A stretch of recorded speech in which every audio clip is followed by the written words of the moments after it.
So we have been doing it for a bit now. Okay, I'm just going to get started. Oh, God. Okay. Hello and welcome to Screw It. We're just going to talk about the Beatles. This is the podcast where we do just that. We talk about the Beatles. And look, everybody, I'm going to say it right at the top. We get stuff wrong. We leave stuff out. Although I'll say in recent years, we were way better than we were at the beginning. I still want permission to screw up. But we love the band, and if you're listening to this podcast, you love them too. And so we're going to talk about them. Today we're going to be talking about the Paul McCartney solo album, McCartney II. I am your host. My name, give me a second. I raced here from my front parlor. My name is Will Hines. Okay, that's a real low bar for you guys to do. Yeah. Good on yours. Okay, I'm Katie Plattner, and one of these days I'll remember to make up a pun before we start recording. It's good that these titles are so mundane. It's pretty easy to... Well, one of them we're going to have trouble even saying. Oh, right. Yeah, I know.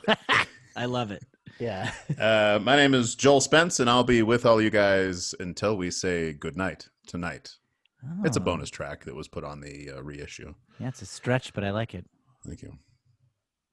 My name is Brett Morris, and hope you're having saw you look at the music. Wonderful voting time. Oh yeah, this is coming out the week before America's elections, which is one of the least stressful times in anybody's life. It's nice next week. Yeah. It might just be pure chaos in our lives. Yeah, we could look back on this as the last peaceful days we have. What if we somehow elect Boris Johnson as president of America? We elect the British. Somehow it's a write-in. Like We none somehow of the polls predicted it. undo the Revolutionary War. It's like I don't know. Everybody wrote in. We're colonies again. We belong to England. Tonight CNN has called it for King George. Yeah. The third. Yeah. There'll be some segment of Twitter that went, "I told you so. I was telling everyone." Yeah. Everyone ignored my blog. Yeah. Bernie would have got us back to England 4 years ago. If Bernie had been president, we would belong to England already. Sorry, when I was in high school, we did like a mock Continental Congress thing, and one of my friends in it made a motion, suggested that we name our new country England II, and people like legit got very mad at him. I mean, that's not so dumb. I mean, I love it. history. New England is not so different than you're right. Yeah. We have a whole region of the country called that basically is England too. Redux. New York, like we did, York 2 would be just as good as New York. All right, what are we doing? Oh yeah, so this is a Beatles podcast. So we are. So what happened is Paul McCartney announced that he's going to do an album that comes out in December, McCartney III, following in the tradition of his other solo albums, McCartney and McCartney II. And just like for those two albums, where he did everything pretty much himself, recording, producing, singing, songwriting, he's going to do that again for McCartney III. This time because of the pandemic lockdown, he kind of had to just be by himself, whereas the other two albums were more just because he wanted to do things by himself. And we've done an episode on the first McCartney album, so we thought, we haven't done one on McCartney II. Let's do that, and then we'll do another episode when McCartney III comes out. Right, guys? That's the plan. Yeah. Yes. So this episode, we're going to kind of go over McCartney II, and what a trippy, strange album, and really interesting to talk about. So I can't wait. I guess let's go around maybe and just say, what was your relationship to this album before you were like assigned? Oh, let's do the stats. Thank you, Joel. Joel did the universal hand signal for let me do the stats. Yep. If you're in a restaurant and somebody makes that sign, the waiter comes over, doesn't bring you the check, just gives you statistics on the restaurant. I think I think the sort of the run up to making this album and the aftermath is kind of interesting. Maybe it's not. I did. No, it is. They had just finished. I'm just a little curious of how you're folding this under stats, but I don't mind. So stats and context is what you're giving. Yes, I guess that's it. Yeah, okay. That's what I didn't see that sign. No, okay, there we go. Yes. Now you're doing the hand sign for stats and context. Now I'm ready. Good. Okay, I'll do stats first. He's tickling someone while honking a big horn. That happened a lot when I was a trucker. Yeah. Oh. I forgot you beat a trucker. Released May 16th, 1980. Recorded July 1979. Producer Paul McCartney. I had a question for you, Brett, about, because I was curious, I don't know why, but I was just curious with mastering albums. Yeah. Are we to assume that Paul McCartney oversaw the mastering, or did they? Probably not. Not Okay. oversaw it. The mastering is generally done by like, I always picture like white coated Yeah. people in a laboratory. Mm-hmm. Okay. It's kind of a mysterious science that you generally And would there's send away to get mastered. it's some staff guy for the label that a person they use for the. Yeah, routinely. probably they hire someone or like a mastering house. And is it always Bob Clearmountain, or is he a mixer? He's a mixer. Oh, okay. All right. You Well, probably, but yeah, it's one of those things that could either make an audible difference or really something that is so subtle that yeah.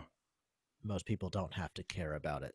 Yeah. much. I wonder if like sometime more recently it's being credited than it was back then. Anyway. So this was he recorded at his home, and then the context, what I was alluding to was that they had just finished. He and the Wings had just finished Back to the Egg, which I don't think they toured, right? And then I get the impression that they couldn't because of oh no, they couldn't go to Japan. I don't know. You know what? I don't know why I started talking. I have no idea. that's That okay. was Well, the Japan Something story about is this. very interesting. That is part of the context, right? Right, because they finished Back to the Egg. Then I guess he had some time, and he just went to the farm and recorded a bunch of tracks. Not, I think, in an experimental mode, not according to him, thinking that they were going to be anything. And then okay, so yeah, this is the tour. So then they planned this Back to the Egg tour. And they did a little UK version of that, and then what I didn't realize about then he went to Japan and got busted, and I didn't realize that the whole reason why he wasn't able to go there was because of the marijuana possession convictions in London, and then he gets permission to go to Japan and brings weed with him. That's what blows me away. Is like they banned him from coming. He hadn't been there since like '66 with the Beatles. Right. It was like a big deal, and they were really trying to like open up the Japanese market. And then he shows up with like a briefcase full of weed. Exact reason he was banned. So gets kind busted. of badass. Yeah, it is pretty Polar, isn't it? Oh boy. no. Yeah. Tony McCartney. So busted. Gets released from Japan, tours off, comes back home. Oh, no, sorry. I really missed the moment. Wow. was That gonna was say- a real Japanibus. That's it. Thank Japanibus. you. Yeah, okay. That's very good. Busted with Japanibus, and then we'll call it the Japanibus incident. The Japanibus incident. He comes back, and then I think this is when he decides, well, I'll just release this as an album, and because the tour has been sort of canceled. Is that correct? That was my impression. Yeah. And then Which is- shapes all the tracks up into an album. Yeah. I also feel like he was sort of done with the Wings, or like, I don't know, maybe the trauma. I've of never heard them Japanibus. called the Wings the way you're saying it, but I kind of dig it. It's like the crickets or the comets. It is right. It's Paul McCartney, but it's Paul McCartney and Wings. Is But I it? kind of like it But- being Paul McCartney and This the is Joel. Wings. This is Joel What- first what if- learning Oh, about yeah. What if Wings is the name of the band, like as a collective, but when you're talking Including about Paul. the group of individual members, we call those people the Wings. the Okay, various I like wings. that semantical rule. I made it up, so Yeah, I think I've always just done that. I'm trying to see if there was at any point. It's funny sometimes with Beatles semantics. I realize that I always called Sgt. Pepper's Lonely Hearts Club Band. I would call it Peppers because the Yeah. word peppers is in the title, but nobody does that. it's Pepper. Like when people are shorthanding Yeah. that album, it's Pepper. Oh, what do you think of Pepper? Like, oh, that's like what they did on Pepper. But you do I say dumbly, Sgt. Peppers, if you put Sergeant in, then you say Yeah. Sergeant Peppers. which doesn't make much Really? sense. But only Will Hines keeps that possessive on Pepper. I feel like I refer to just the album as just Sergeant Pepper. Yeah. Yeah, I think people don't like that. I don't know who to agree with, but I know that somehow I do it wrong. So I shouldn't ever be the one to point out, oh, is it the Wings or Wings? Because I got a bad track record on using Yeah, the I right think that's a little labels. glitch in me. I think I just, as a kid, called it there. Maybe my parents did, and it just sort of stuck. I'm But sure someone will tweet at us about it in a Yeah. year. We have mostly nice correcting from people who listen to it. Every now and then I'll get like a smug dick of a person, but that's pretty rare. Usually people are like, oh, John Lennon was a member of the band, not their mother, like you said, Will Hines, or whatever I say wrong. Do you homework?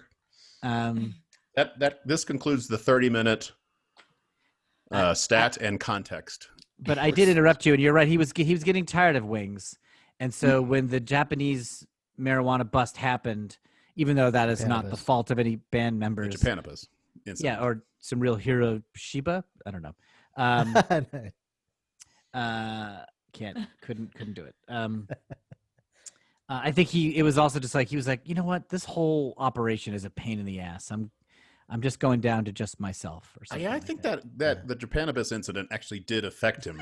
It was such a big deal back then. Yeah. I was just thinking about, like, attitudes have shifted obviously Mm-hmm. enormously for cannabis. But Only this in the last, country, what, 15, 20, Yeah, you know. some people are Yeah, being still caught with kind of marijuana was shocked like, that oh, you're like a drug. You were like the most Yeah. depraved. it's still sort of, maybe in an older generation considered a little too far to suggest like legalization. Yeah. You Yeah. still hear decriminalize or something. Yeah. Like even that is showing, but back then it's like, oh, you have a drug problem, Yeah. like, He's going to Oh. throw himself out the window and try to fly. Yeah. I feel So, like, but like in even though- Japan, and I was just thinking like in Japan in the 70s, I can only imagine it's like they take it so seriously. It was like crack Yeah. cocaine or something. It's like getting Right. caught Yeah. with. I feel Smuggling like it. even though marijuana or cannabis, like, I don't care, it's fine. Like, I don't think it makes you a drug dealer or whatever. But I do think any drug showing up to a country you don't live in with a suitcase full of it is a pretty big move. Yeah. Yeah. It's just rude if they're like, we're not letting you in because we don't like sneakers. And then you show up just covered in sneakers. It's Yeah. just like, So what you're all agreeing is that it was pretty polar of him to do that. oh boy. Also shows, I don't know, it's like a little bit more of a rock star move than I think you expect from Paul. Well, Yeah, just how that's true. desperately he's got to have weed. I mean, I think Yeah. it's just sort of like, he's like, well, I'm not going without weed. Yeah. You also I'll think just that- keep it with me so I can sneak it by. And not famously, he didn't bring his bass to Japan. I'll buy a base there, but I got to bring my own weed. Linda was back at L.A. Yeah. Yeah, he's like, oh shit. No microphones, just two big garbage bags full of marijuana. Okay, so we have this album. So let's go around and say what our relationship, if any, was to this album before you were assigned to talk about it today. I'm going to go first, and that is, Everybody has to do a new pun every time. oh boy, Oh, no. no, No, your just kidding. your pun obligation is satisfied. Except I'm sure that you guys will continue to do them unsolicited, but you have no more obligatory puns. This was an album that I only liked as a curiosity, just like sort of as like, oh, Paul did a weird electronic experimental album, so I would listen to it. And I also was sort of intrigued that it was the last album he did while John Lennon was still alive. Like the next album he does is Tug of War, which he records after John dies. So just in like as a Beatles fan, when he's recording McCartney II, the Beatles world is still innocent and alive. And then the next forevermore, it is tragic. But I could never really get too into it. It was like a little too thin or something to me. And but then enough people who really like electronica, who are deep into like electronica and like dance and music and stuff like that would be like, oh, McCartney II is actually like ahead of its time and like really cool. Made me listen to it with new ears, just like in the last couple of years. And I'll sit and be like, all right, I'm going to try to see what's good about this. And I'm like, I can't, it is, I admire it more than I enjoy it. That's my relationship to McCartney II. All right. Who wants to go next? I remember coming up the single as a kid, the live version. Yeah. And loving it. We all loved it. It was number one, I Yeah. think, in the US. And Yes. that was my, also when I first got into the Beatles, 1979 or whatever. And then 1 year later, John Lennon is killed. But anyway, so that was like real, it's a real vivid memory of that song being played, the live version. So and as you all know, I'm not so deep on the solo albums compared to the Beatles as a group. And so I've always Did you say the Beatles? Yeah. I mean, when Paul McCartney and Beatles were just ruling the airwaves of the 60s, I wasn't alive, right? So I've always kept a lot of those albums at arm's length because I'd hear about them and then go, I'm not interested in that. Mm-hmm. And particularly if you describe to me Paul McCartney, experimental synthesizers in the late 70s, it's a completely unfair expectation of what it was. So I just was not interested. Right. But listening to it, I loved it. I think it's just another, first of all, I like electronic music. I love synth music. I love, I had no idea it was going to be as close to like Tangerine Dream. Yeah. Or, and purists might say he's not even close to that. But I thought it's way more successful than I expected it to be in that realm. And then there's the non-experimental songs that I was just grooving on. I think they're just really cool. There's some duds, I guess, or some Paul being Paul moments, but like in the sort of the stuff that's kind of annoying. And I didn't have a good sense of what songs were on this, and I'm up in Colorado and it just snowed on Friday, and so it's really beautiful up here. And I was driving, I put it on Spotify for the first time and got the whole 2011 remaster out of order. I wasn't aware of this. I just was listening to it. Like a shuffle? Yeah, it was a shuffle. Yeah. Mm-hmm. And so those extra tracks appeared first after coming up. And I was like, oh, this is really cool. And then I'm in this winter wonderland, and then Christmas appeared. Simply having a wonderful Christmas. Simply having a wonderful Christmas time. Now I know there are people who've come around to like that song, and that's totally fine, but it annoys the fuck out of me. I think you're pretty safe in calling it an annoying song. Like that's a pretty common opinion to have on that track. I know. It's weird though, because I have encountered a lot of people now who are like, oh, I love that song. Right. Like, that song just has the warmest, like, best vibe to them. They absolutely adore it. Mm-hmm. And I'm like, whoa, I guess, am I crazy? Yeah. I'm glad to hear you say that. I had like a visceral hatred for it for a while. They're like, my second favorite Beatles song is taking just the chorus of Obla Di Obla Da and playing it for 8 hours. So that song popped on and I groaned. I was like, "Oh, this is on this album," and I turned I went around this bend in my car, and there was this giant dead deer on the side of the road. Wow, right? What an omen! These three things happened all at once. Wow! I thought you were going to say you like went over a cliff, like as you're simply having. So, well, the rest of the story is I stopped and just ran over that deer over and over again while that song was playing. Pretending it was a reindeer, right? Yeah. Those are my thoughts. Initial thoughts. I just want to say my most enjoyable experience was in the last 3 days getting ready for this episode. Like listening to it again, I was like, "Oh, this is like really cool." Yeah, that had not been my relationship to the album, and I like the bonus tracks. Yeah, in terms of experimental electronic stuff, I think the bonus tracks are even better than what's on the album. Although I like what's on the album. All right, who's next? I'll go. I didn't have much of a relationship with the whole album. I knew a couple of songs I knew coming up, and I knew One of These Days. which I like a lot. Mhm. And I'd heard Temporary Secretary. But so then, yeah, in preparation for this, like finally listened to the whole thing. And yeah, there was a ton of it that I was like, this rules. Like what?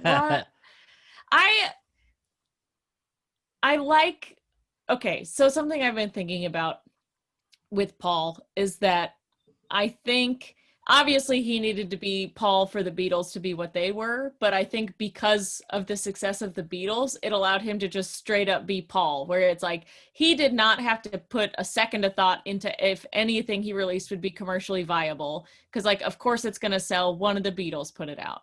Right. And so I think it's a combination of that, and not that he was like entirely unself-conscious or anything, but I just like that he would just be like, well, I'm just gonna fuck around and then I'll put it out, someone will like it. And just, you know, I feel like we get a better view into like his, not necessarily process, but kind of like what his deal is as an artist. Because I just feel like having access, like I just love about him that he would, because I was reading the Wikipedia article for the album and talking about that, like just electronic music, or like starting with, I don't know, Talking Heads or whatever stuff, that he was just like around and would go to shows.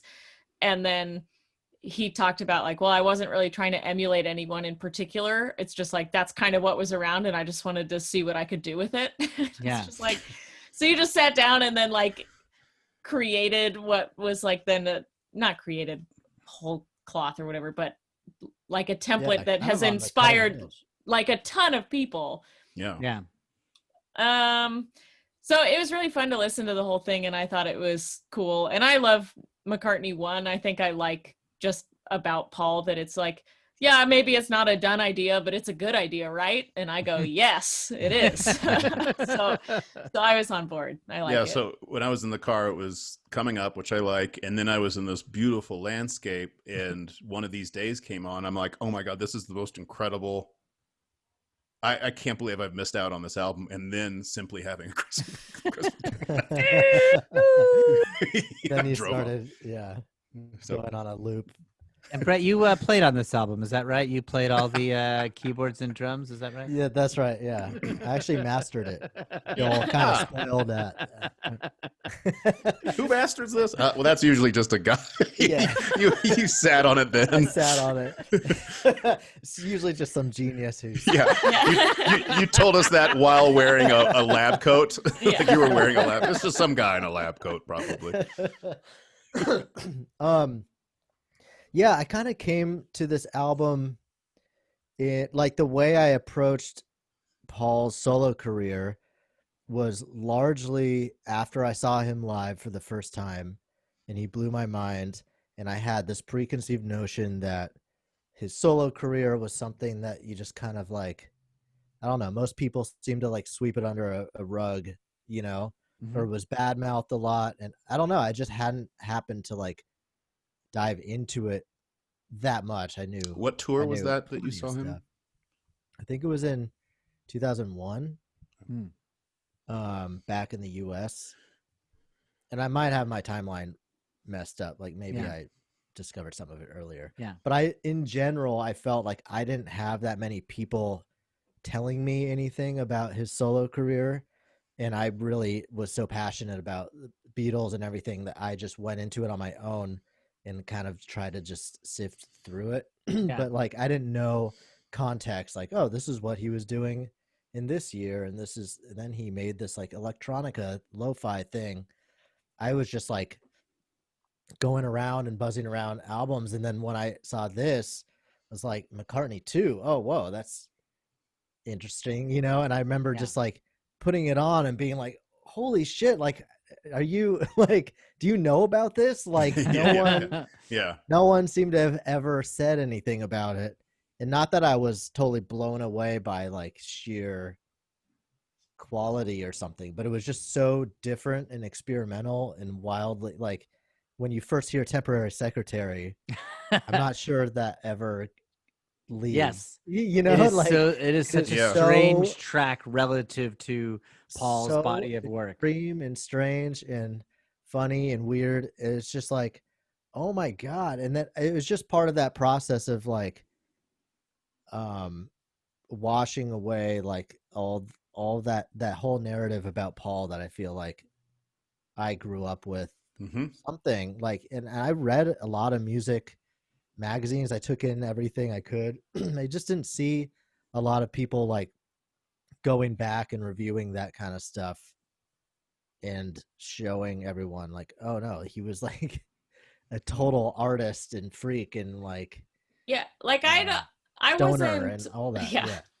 I feel like I maybe wasn't like reading articles about it to the same degree, but I feel like I also grew up with that kind of general notion of post Beatles, John is cool, Paul is lame.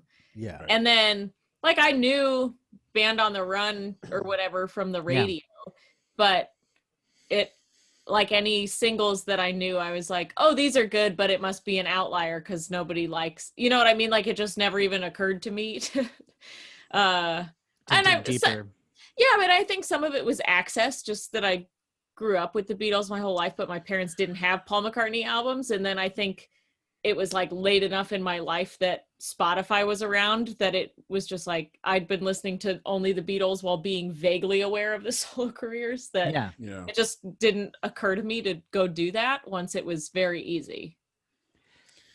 Something you were saying, Katie, reminds me of like that like he could sell whatever he wants and has sold like a whole variety of stuff, sometimes well thought out, sometimes it seems a bit more rushed relative to him, but he uses his like spotlight sort of admirably.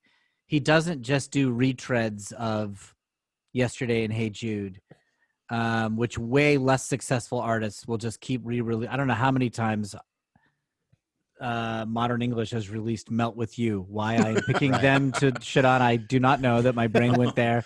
But that was a song that I've heard re-released like 6 times. Like, I'll stop the world and melt with you. And he doesn't. Sounds like Paul's version. I'll stop the world, melt with you. But he kind of uses his whatever automatic attention, permanent spotlight to like do stuff like McCartney II. And let it be seen, warts and all. He's pretty brave in that way. Yeah, the respect I have for this is like off the charts. Like in the same vein, very much as like McCartney 1, which is like after the Beatles, like the majesty of the Beatles, and in the career, prime, and the whole world being like, what are you gonna do next? What are you gonna do? To just do these like home demos. That was something. Play really would be something. Yeah. Great. Okay, but cool. Just to even have like the gall to be like, I'm gonna just play all the instruments, do it in my house, and like I don't really care what people think. Is pretty amazing. And then to do that again after Wings, but also just the sheer fact that he didn't even like, these were just 20 songs he just did in his house that he didn't even plan to put out, and they're like crazy ahead of their time electronica experimental stuff, you know. It's really mind-boggling. That's what's cool too, or kind of what I mean about getting a better sense of him as an artist, is in one sense just like seeing where he's at in different time periods of just like, okay, man, whatever you want to do. But I also just think like this is such a cool example of having access to different instruments or technology or whatever, and just immediately incorporating it. Just being like, yep, more tools in my little toolkit, and I'm just going to continue to be a master craftsman. And it's so cool that I really do feel like he plays it down a little bit. Like he could have publicized and dramatized like the aspect that he did it all and was such an artist and stuff, and he really played that down in a almost self-destructive way, because like he really is like the fact that he was listening to Talking Heads and going to John Cage shows and still I think it's in like really artistic, like new cutting edge stuff. Do you mean the Talking the Heads? John the Cage? Yeah. That's a wrestler. I could put it like in a negative way. Like he is downplaying it. He is humble. He's also sort of lazy. Like, or maybe he just doesn't have a knack for what I'm about to say, which is like he could have done another, theoretically, I don't know, 10% of work and like made kind of more of an on-ramp to these songs. Yeah. Like, let me be your guide to these things that I am learning about. This huge audience that I have access to. Hey, let me kind of be your bridge to these things, but that might require a bit more development and work than he was interested in. And so instead it would end up being like some kind of dance. I remember like a song called Little Fluffy Clouds that came out in the early 90s that weirdly got radio play. It was a remix of like Ricky Lee Jones interviews with a bunch of like keyboard sounds, and it was like on the radio a bunch, and I heard it and I was like, oh, this is like really cool. And tracks like that ended up being, or even like Radiohead Kid A or something, ended up being like people's kind of gateway to electronica stuff. Or maybe even like Brian Eno, David Bowie collaborations. Do you mean? I think that's a really interesting point. Do you mean like if he had spent 10% more on shaping this up into a proper Paul McCartney album, along with all the experimentation? That's what I don't know what the answer is, but like maybe being like, if he had a very solid grasp of, what's cool about Temporary Secretary that I've never done before. It's this keyboard sound done in a rapid, frantic style. What's that going to sound like to my listeners? What do I have to do to like, it's not necessarily pop it up, but it's like, maybe I need it more accessible. Maybe I need 15 seconds of just the keyboard sound so they get used to that. And then I bring in the drums. I mean, Yeah, no, like his craft is very much, lazy is probably the wrong word, but he doesn't, it's fast. It's like fast, first and draft. He's okay with it. Like he's just. I also feel like it's not lazy. It's more just like confident, or he just trusts his ideas. Where he's just like, I agree, I'm just gonna put out whatever, and someone's gonna like it. And if this one's not for you, that's fine. There's gonna be another one. Well, I think it's illustrated. I think what we're in a way, it's illustrated by the difference between the live version of Coming Up and the album version. The album version is really fun, unique, but there's so much arbitrary, or so many arbitrary choices that are going on. But the live version is like the horns are completely the live version arranged. Is like an absolute hit. Yeah, like it sounds like it's a hit. Just a hit song. Why don't we play a little bit of each of these? Sorry. So here's the. Joel's punching the wall. No, my iPad fell in a really weird way. Here's the studio version of Coming Up, track 1 on the album. I do love the studio version. I'm going to make it loud just for a little bit, and then I'll bring it down. And I was listening to it in my headphones today, and I was listening to the horns sound, and I was going, how he played all these instruments. Yeah. That seemed like so advanced sampling technology. And I was like, I wish somebody had done an isolated version of this, but they probably didn't, because it's such an absurd track in a way compared to like isolated bass on Day in the Life. But fucking A, I can't believe I just said fucking A, but nice, dude. Very Paul. I was gonna. There's a 20-minute YouTube video of all the tracks isolated. Oh, there really? is. Yes, or 3 at a time. I'm surprised somebody did it, and you can hear it was like that old giant Yamaha synth that Vangelis used, and he had this weird sax sound on it. Vangelis, the guy who did the theme to Chariots of Fire and right. Stuff, Oh yeah. Yeah, there's. Here's the live version of Coming Up. It's so fun. And this like was a #1 hit in America that I learned seeing him live for the first time. Oh, really? There are certain solo songs that I was like, God, that is a good song. I need to find where that was, the album. Yeah, I guess this is sort of more simply arranged because it's live. Which version is this? Is this on the live at Glasgow? This is Paul McCartney and the Wings doing it in 1979. There's a video performance of him in London right around that time, which is very similar to this. That's worth checking out just to see the band play this. John Lennon loved this track. There's an interview that on an earlier episode of this podcast, because John loves Paul, that Amy, who was a member of our Facebook group, did this episode with me. She found this interview that John did to promote Double Fantasy, and it's really bad audio. He's like recording it while his album's being mixed, and his producer is scanning through Star Wars looking for a certain laser sound to use at some point. So while John is talking, there's like explosions happening. But the guy asks him about Paul McCartney. He's like, I love Coming Up. He goes, it's Coming Up is so good. He goes, I'm crackers for it. He goes, and I don't like the live version. I like the studio version. The freaky deaky one is what I'm digging. Yeah. And it was I think one of the last interviews John did. When I hear this album, I like when I was listening before this, I thought of John, like what he would think about it, because it seems crazy not to hear like something that he would deeply respect in it. Like, you know, you can almost see him kind of mock dancing to it. John Lennon. Well, it feels like exactly his, like loving it, but like unable to do that completely earnestly. Yeah. I love. I think one of the many things that John does that you miss on Paul's solo albums is I think John has like a vision. The thing I'm talking about, like the 10% extra to like make an on-ramp into the song for a listener. I think John was better at that. John kind of having a better knack of, oh, this is what people are going to like. People are not going to like this. I might be okay with that, but just I think he had a better radar basically for what was cool and also therefore what was alienating.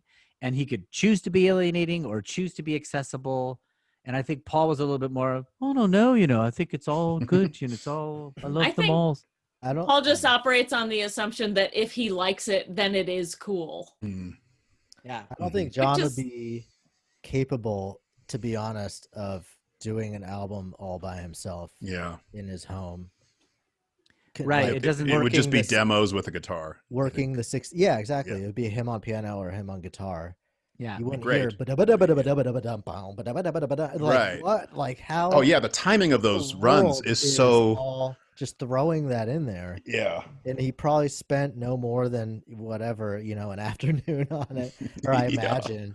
And what I also am blown away by is even though these were thrown away ideas that he just decided to release, there's still a hit song on there. Like Coming Up is still I know, it's crazy. It's crazy. And he's competing. Like this isn't, when you think about the 70s or late 70s or early 80s and the production value that was already like standard on the radio, I don't understand how he can still confidently just be like, yeah, this will work. Yeah. Just do it. I can do it all myself. Like at that point, there's like, you know, multi-million-dollar pop production everywhere. Like Fleetwood Mac is spending $1 billion on Rumors, and like Niles Rodgers is like getting Jaws aficionados to do like chic albums that are like these production perfection things. Jaws?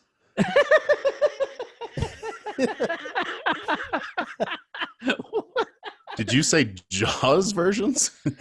Did I? Or did you actually in your mind say jazz versions? Oh yes, I did hear Jaws. I thought I said jazz aficionados. Oh, that's a. Did I say Jaws? Think of how many more millions of dollars that did cost. All these Jaws aficionados. You don't appreciate that. Like the best musicians are Jaws.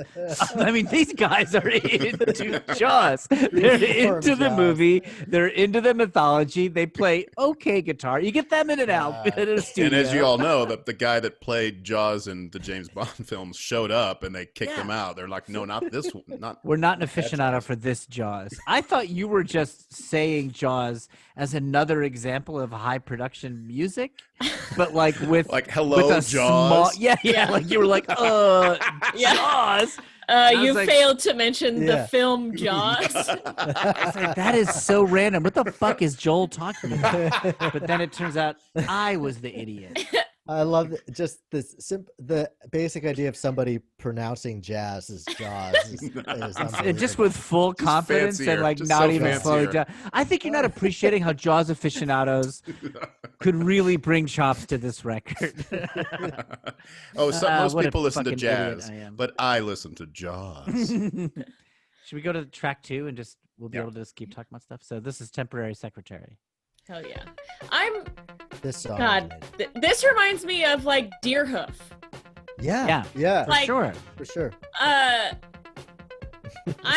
Joel's doing I'm the so robot. curious, what Paul's process is on these, just because because he's obviously very good at arranging, and then especially that he had, I think for this one, a 16-track recorder, and a couple of microphones. Yeah, but like, to what degree does he have multiple parts pre-planned versus like he has the bones and then he just builds on? Like I think I talked to you guys about this, but a while ago watched that documentary about the Wrecking Crew, and they talk about that like Brian Wilson those are the session musicians from the 60s who were on like a million albums in the 60s. Yeah, the LA crew. Versus the Funk Brothers, which would be the Motown people. I mean, they're whatever. Every studio had their own. But anyway, Jaws. But in the Wrecking Crew documentary, they talk about like Brian Wilson coming in, and for Pet Sounds, he just would like point at a person and be like, "Your part goes like this," and he had every single part in his head just before it existed, which is bonkers to me. Yeah. But so I'm curious, just Paul McCartney as an arranger, if he's good at just like having the outline and building on it, or if he actually, like, to what degree did he have multiple parts kind of going in his head and knew what he was doing going in. Yeah. To me, this song sounds like he's very much tinkering with like a synth and getting an building arpeggio thing and just being like, "Ooh, that sounds good," doesn't it? You know, and then just letting that ride and then playing something over it. I mean, if he just dreamt up that synth line in his mind, and like, I want it to sound like this. That's I'm not ready to believe that. So I think bit of technology that he was using quite a bit is this very speed. Yeah. Could you explain a little bit about that, Brett? Does that just like you did this on this album, right, Brett? Yeah. It just slows things down and you record it and then it speeds it back up. Is that what? Or do you know how that works? Speed? Yeah. Yeah. I actually would not know how to explain this. It might be, but yeah, it's just speeding up. You can control the tape a little, the speed of the tape. You can control the speed of the tape and then slow down, rapidly speed it up. You know, they did that a lot sometimes on whole tracks, like the Beatles did that. Right, that's right. But yeah, you could do that like a slow, like for a synthesizer. Sometimes that stuff's built in, and you can do arpeggios and stuff. But you could do bum bum bum bum bum bum bum bum bum, and then just do a sequence like that. And then turn a knob and have it go. Oh, that's what On the Run basically is, the Pink Floyd. Pink Floyd, exactly. Yeah. Okay. Yeah. When I first heard McCartney II, this song came out and I was like, this sucks. Like, what is this? This is so dumb. I was not ready for it. And then years later, so that was like when I was in college. That was like the early 90s or something. I was like, Temporary Secretary, what the fuck is wrong with Paul McCartney? This is stupid. And then like around like 2012 or something like that, I was at a Noel Fielding concert, the British comedian from the Mighty Boosh. He was like doing a show. He was doing characters. I forget what year this was. And I went with a friend of mine and she was like, just kind of sitting there. We're waiting for the show to start. And she starts humming Temporary Secretary. And I like almost stood up and I was like, what are you doing? She's like, I don't know, just humming Temporary Secretary. I was like, that's not a normal thing to do. What do you mean you're just humming Temporary Secretary? She's like, I heard it on my shuffle today. I love that song. And I was like, wait a minute. It shows up on people's shuffles and this is a familiar entity to you? And she's like, yeah, I've always loved Temporary Secretary. And then I was like, it's kind of gotten around. Like people dig it. I felt the same way. Like when I first heard it, I truly felt that no one I knew had ever heard that song before. Yeah. And I would be like, I didn't necessarily like it because it's super obnoxious. Now I feel like I'm ready to like digest it more and I actually genuinely like it. But it was just so wild. I'm like, did you know Paul was even capable of this? Yeah. I could still recognize that it was sort of groundbreaking. Like it's just very plugged into electronica. And but like a year later or two, Human League came out. It feels very much like a Human League. Like Keep Feeling Fascination and Don't You Want Me? Is that what? Yeah, like that sort of. I don't know. That he's been playing it live, or he played it live in the aughts. There's on YouTube. There's some performances with. Yeah. Is he doing an American accent? Is he singing in sort of? He certainly is in this making when he fun speaks, of Americans. When he does that spoken word part of it, like he that portion. Yeah, the bridge is very strange. The bridge, yeah. Here we go. Get ready. That's probably the least of. It's kind of Devo. This part. Yeah, he's doing full-on Devo Kraftwerk like. The arpeggiated thing does like. I don't know which specific song, but there's a Deerhoof album from 2012 called Breakup Songs, and that I love very much. And is that so one of the albums you asked me to listen to, Katie? probably. Katie has cool taste in music, and I'll sometimes just be like, Katie, tell me an album to listen to. And I think there was a Deerhoof album you told me. Yeah, it was amazing. It would have been that one. I think I did. But yeah, like Paul McCartney was doing that in '79. Like I know. It's just. Well, you don't remember which of these tracks would be the one you're talking about? Hang on, let me look it up. Okay, we'll get back to it. If you guys heard much of Ian Dury and the Blockheads and any of that stuff, I don't know too much of him. It was right around that time. I think Paul actually says that's another group that was sort of out there that he was going. I'm about to see if I could do that in his own way. Do you know what might be a good Dance Little Rude Boy? Do you know what might be a good one to play? Or of the Blockheads? Yeah. No. Okay. Just pick one. Pick one. I'm gonna go. All right. Okay. It's kind of weird. This is fucked up. Oh wait, here we go. Hit me with your rhythm stick. Yeah, that's the one. Wait.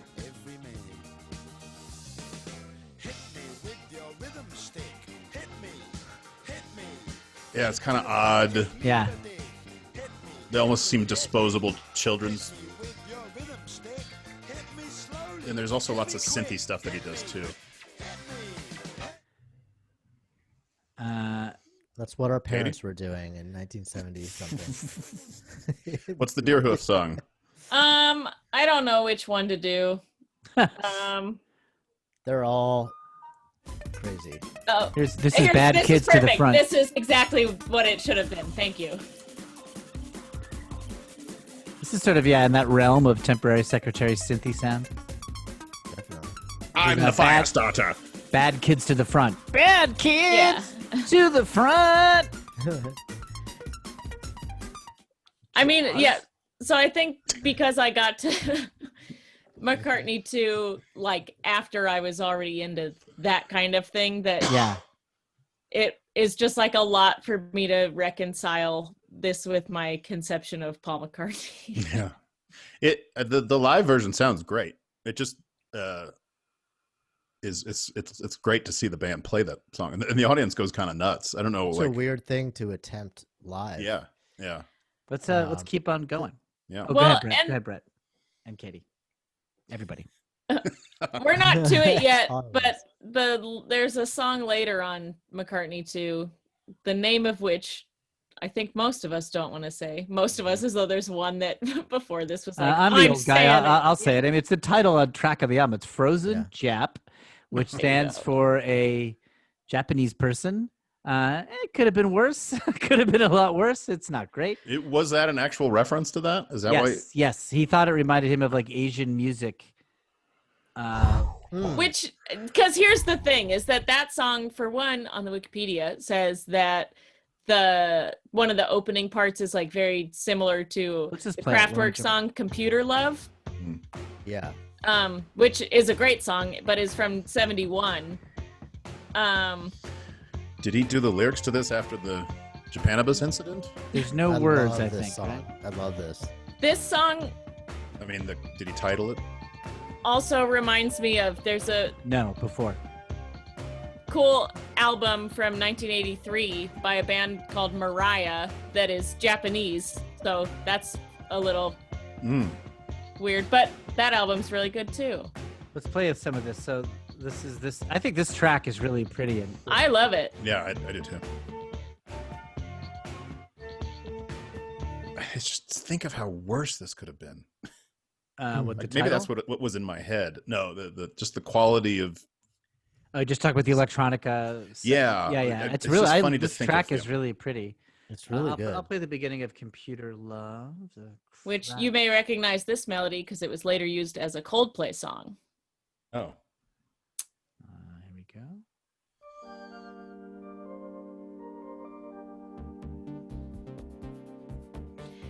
I love this song. I love this too.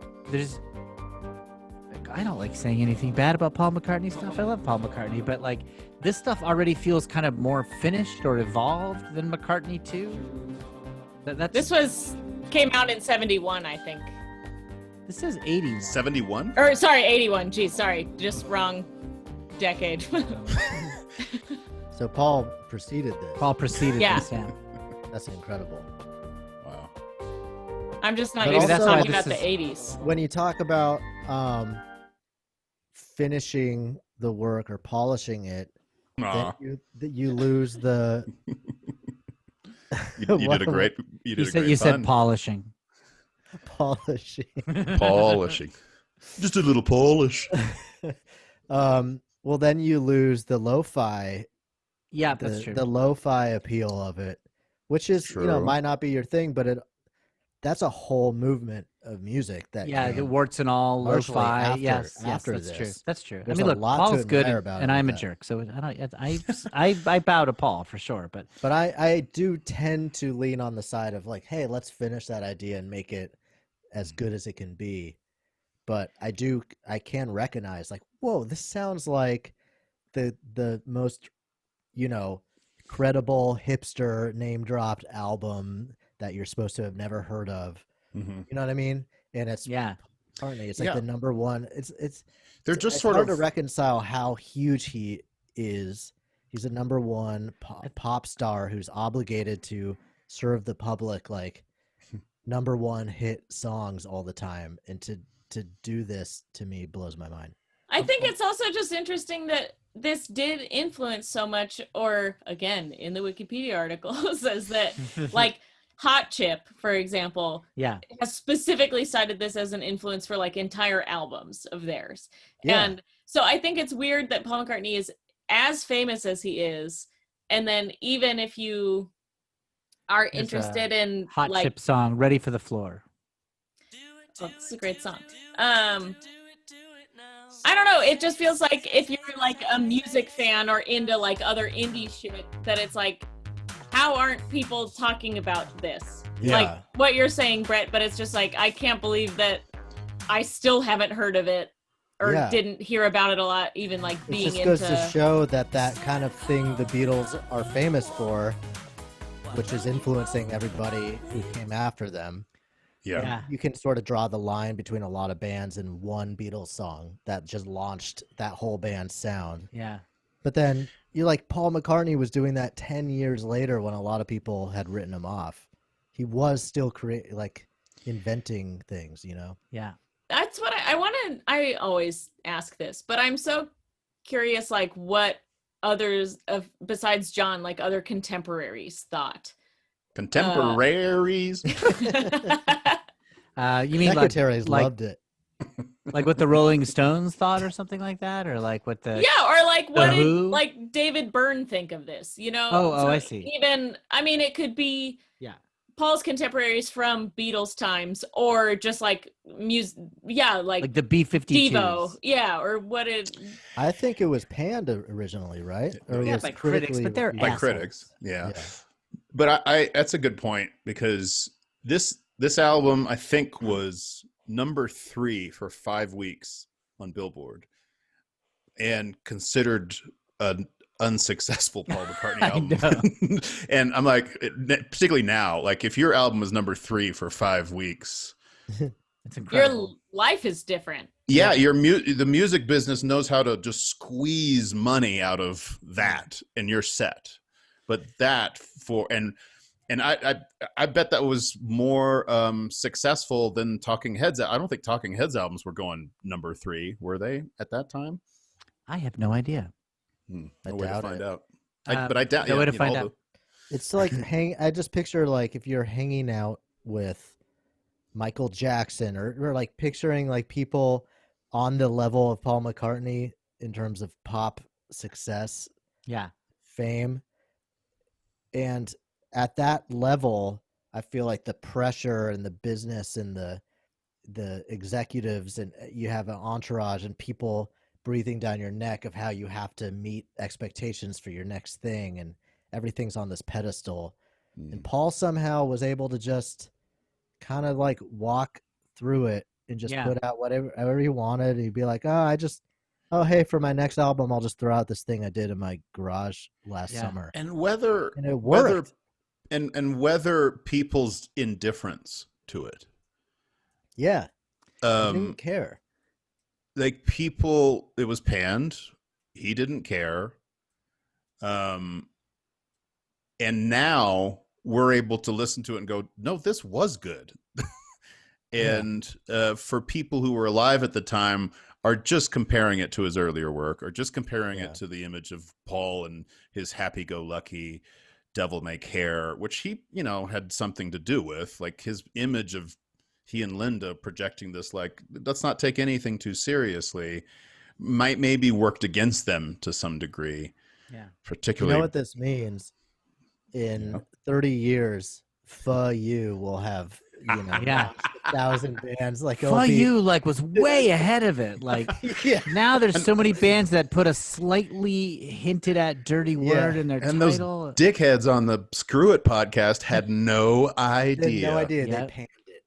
Those Screw It podcast guys got famous for being complete assholes and wrong. All right, let's see the next track. This is On the Way. A little countdown, then I think this is a bluesy one, right? So this is like not like electronica. This is sort of just like a blues jam. Yeah, with echo. He's an okay guitar player. What do we say, guitar players?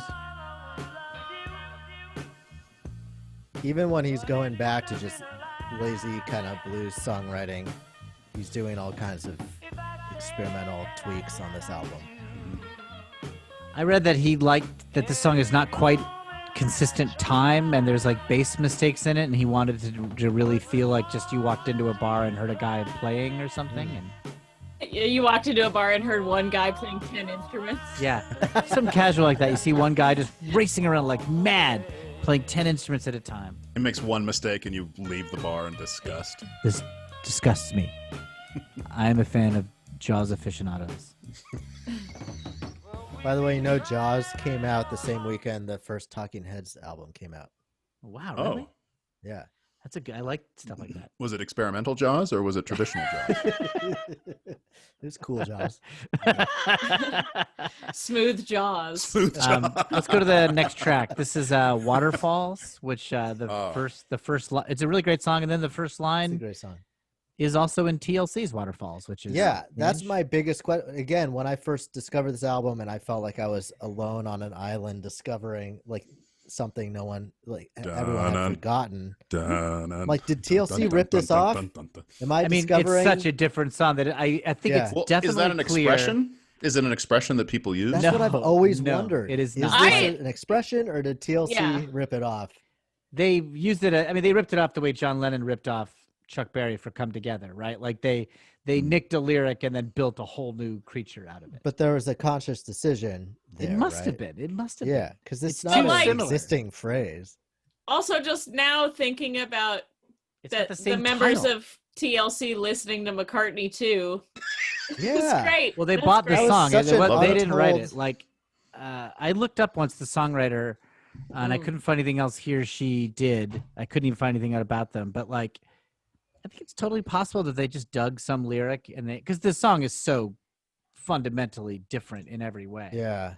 Again, though, something Paul could have if he really was a full-blown narcissist when Waterfalls was a huge hit, be like, hey, that comes from me.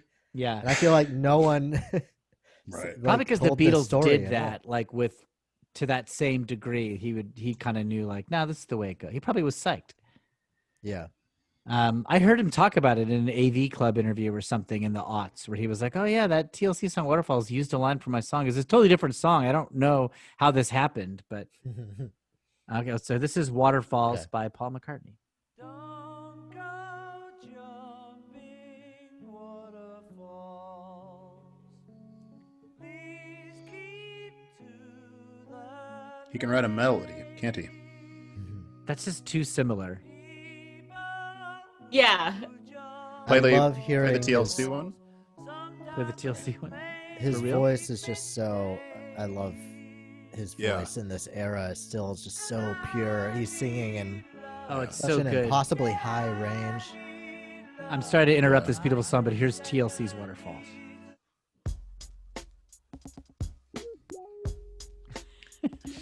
Temporary secretary. Was simply having a sexy waterfall time. Yeah, there's nothing musically. No, the same. it's only the 100% different song. I think that lyric also doesn't happen till the chorus, but it's don't go chasing waterfalls. Please stick to the rivers and the lakes that you're used to. Yeah. Love Which- Paul. Which always confused me as a. It doesn't mean like saying. I heard. I can't find it. Like rivers are incredibly dangerous. You don't want to just... Also, how would you chase a waterfall? Is the point like we don't do Just this stick- to Paul's song, but this one. We're like, Rip it to shreds. I feel like Paul has a prior record of being like, I just liked how those words sounded. It doesn't mean anything. Versus the TLC one is very funny to me. This Pretty. also, every metaphor in this is It's wrong, nuts. Like, I need love like a second, needs an hour. It's just like, what?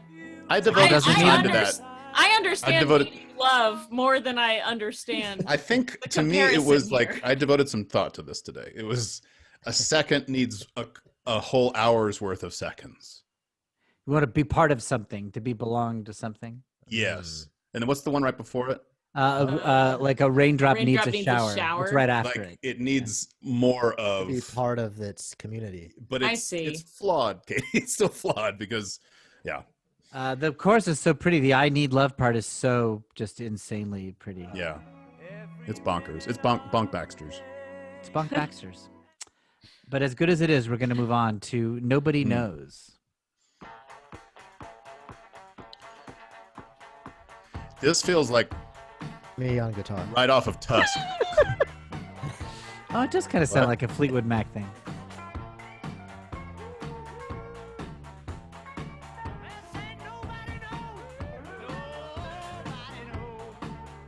This is a little bit maybe, Will, where I would agree with you. Where if he really spent some time and like, I'm gonna kind of show the world like the future of electronic music or something, he would probably Yeah. cull a song like this. Because I think some of the bonus tracks were kind of more interesting than that. Although I think, of course, that's totally fine and fun. But That one also is like a proto Black Keys, or it reminds me of that. oh yeah. Can we just move on to Front Parlor? Shall we retire to the front parlor? Right That's back where into- Will just came from. That's right. Thank you for remembering my pun introduction. Jaws. I'm just gonna say Jaws now. Jaws.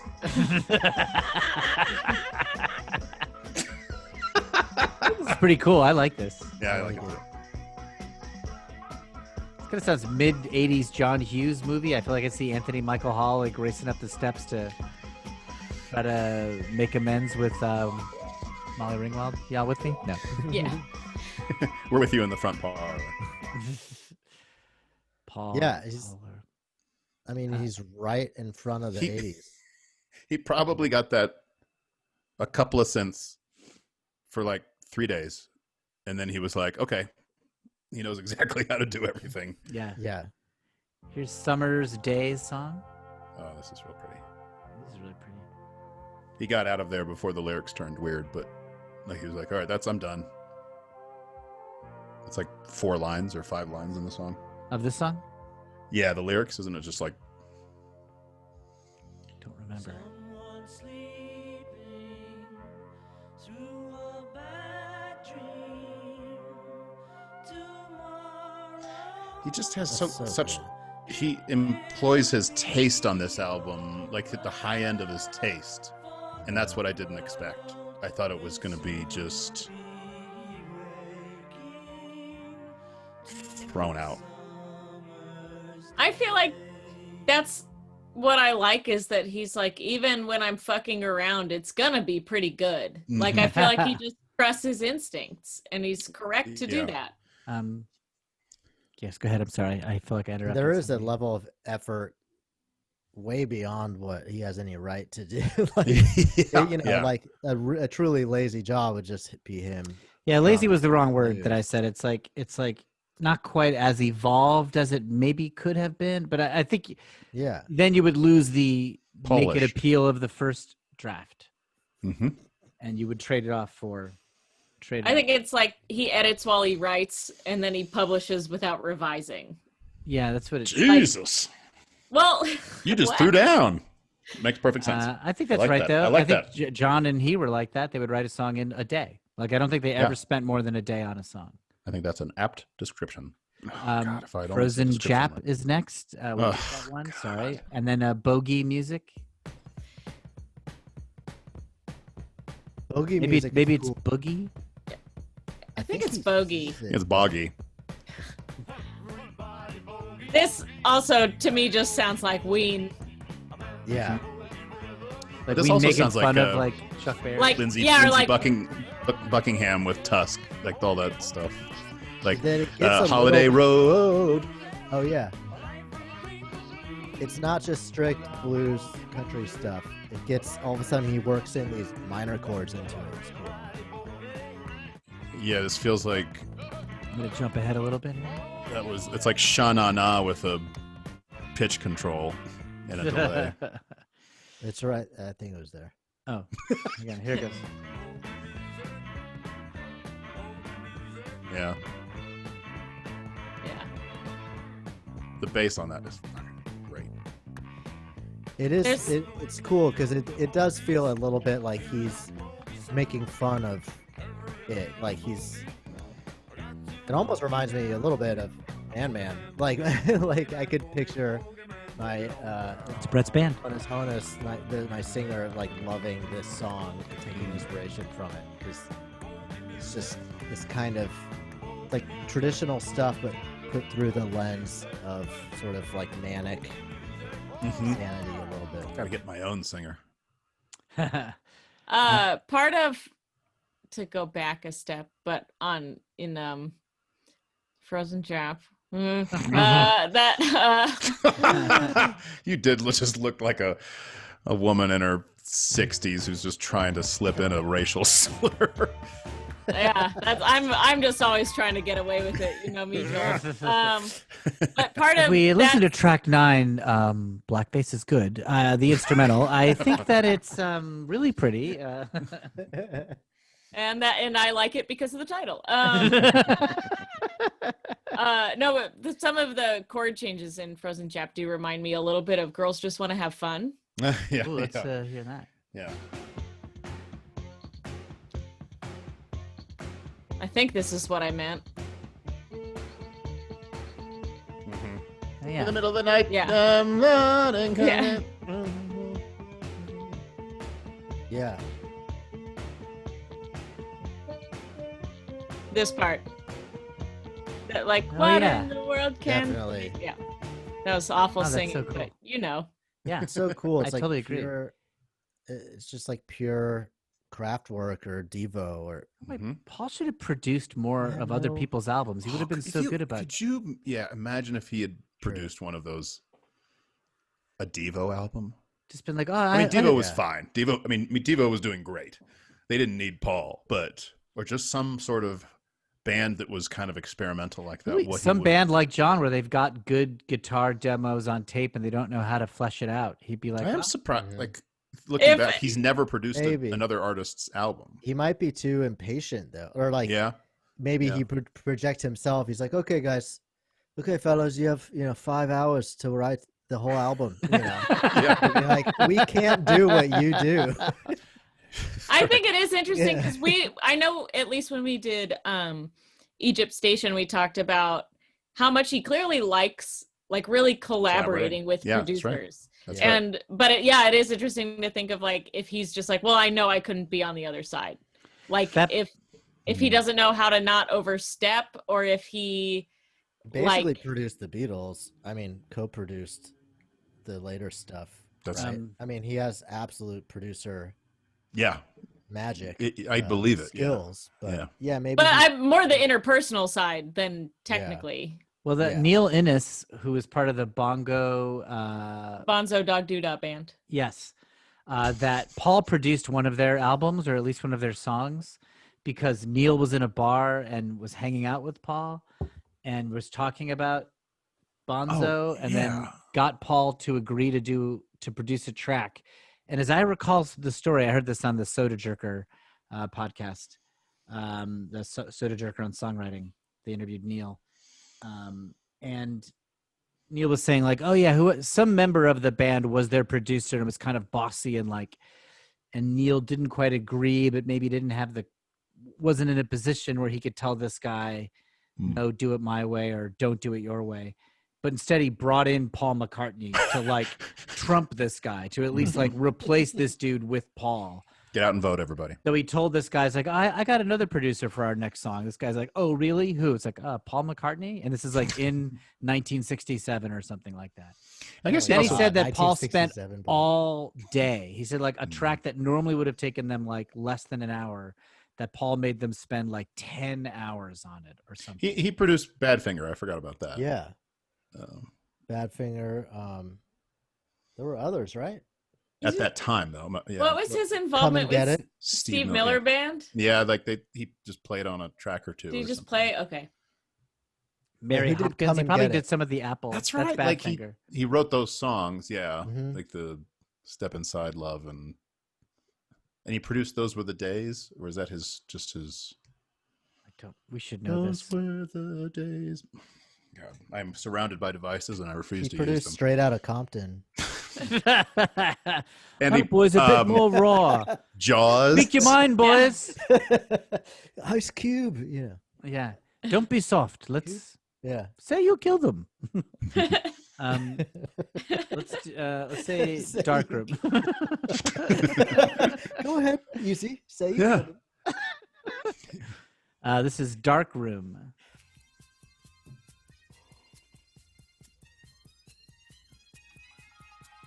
Can you turn it up a little bit, Will? No. He wants you to listen very carefully. Got a place we can go. Like the long That's another that very speed. I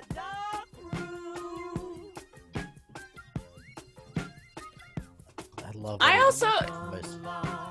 I feel like even if you know Paul, this is great. But like for people who following his career up to this point, and then this comes out and it's a surprise.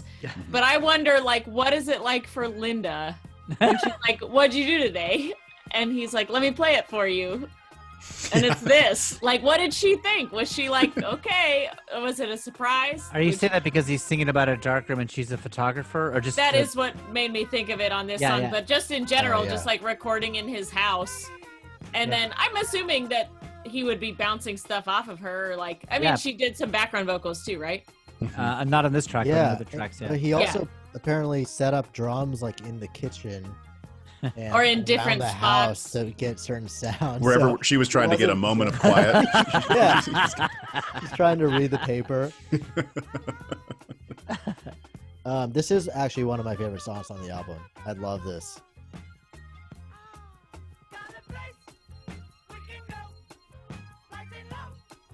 This is a song, if you heard a band cover this, properly, it'd be very cool. This is these are all songs that are just sort of waiting for Wes Anderson to just pick and put in a movie, and everyone goes, "What is this song? It's so fucking cool." And then I you guess realize that's Paul the McCartney. Devo link, since Mark Mothersbaugh usually. Yeah. That's right. It's a very cool song. There's so many things that he's And it not, sounds extremely modern. Like it he's, sounds yeah, like he's this not decade. relying, like we all kind of know some of his moves, and usually artists like that, they show you all their like moves and then they kind of do different versions Moves like of it. McCartney. Yeah. But you know, like certain hooks or certain Yeah. melodic lines that they're kind of Yeah. known for, and they keep doing it. Yep. He's really not leaning on like any of that on this. That's right. He's trying like all new things. The I melodies are think very different. That's what's cool to me about him incorporating synths and stuff, is that he's not playing a synth like a guitar. Like he's not just replacing guitar sound with a synth sound. He's like, I'm going to figure out how to use this as what it is. He's using his voice like an instrument too. Like That's true. if you played like Let It Be and then played someone Dark Room, do you think they would Let's do that. at all hear that it's the same person? Okay, so here's a song called Let It Be.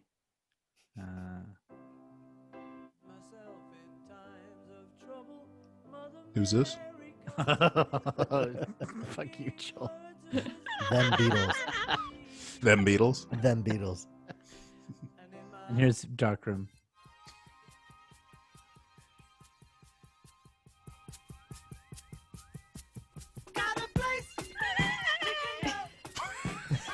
Here's quite a contrast. And something about what you said, Katie and Brett, just then.